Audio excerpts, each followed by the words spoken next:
Assalamualaikum, ketemu lagi dengan Kakek Mirza, pensiunan gaul banyak acara.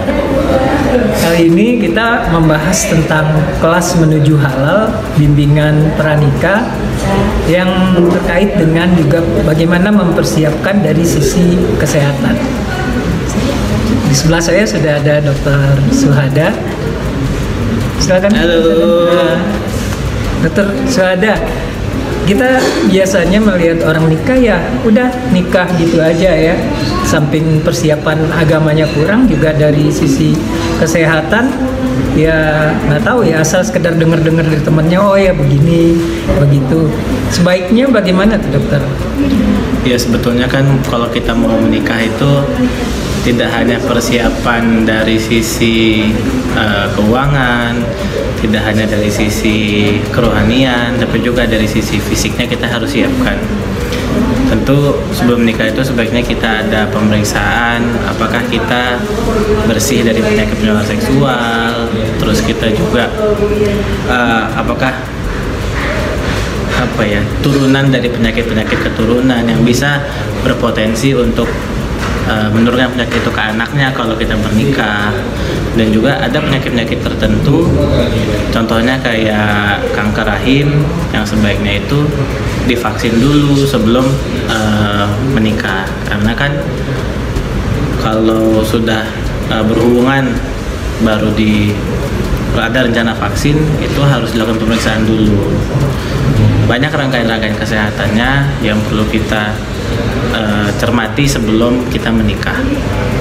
Jadi nggak hanya sekedar bermodalkan cinta terus udah nikah ya. Jadi rasanya untuk kesehatan itu bukan berarti batal gitu ya. Kan bilang nanti malah ini jadi batal, nggak jadi nikahnya. Bukan, kalau pemeriksaan kesehatan sebelum menikah itu lebih kepada antisipasi. Kita harus seperti apa yang kita buat dulu sebelum kita punya anak. Karena kadang kalau kita memiliki penyakit-penyakit tertentu kayak toksoplasmosis atau rubella, kalau kita punya penyakit itu ketika kita hamil atau istrinya hamil, nanti itu bisa membuat anaknya yang dalam kandungannya cacat. Nah, jadi kan sebelum memiliki keturunan atau hamil ya kita obati dulu, siapkan dulu gitu ya. Ibarat kita mau bertanam kan lahannya disiapkan dulu, nggak asal tanam-tanam aja ya. Jadi begitu ya, bukan berarti periksa kesehatan terus nanti ini nggak jadi batal nikahnya. Enggak. Itu untuk bagaimana mengantisipasinya sehingga jadi hal yang terbaik. Meskipun event pun sakit kanker pun ya, jadi ya bukan berarti kanker terus ditinggalkan. Bukan begitu ya. Bukan. Soalnya kan kalau setiap penyakit itu insya Allah ada obatnya, dan setiap penyakit itu kita bisa atur bagaimana kita menyikapinya. Intinya di situ.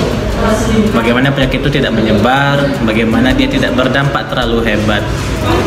Ya kan, kalau anaknya sehat, anaknya baik, itu kan bisa untuk kebaikan kita juga gitu.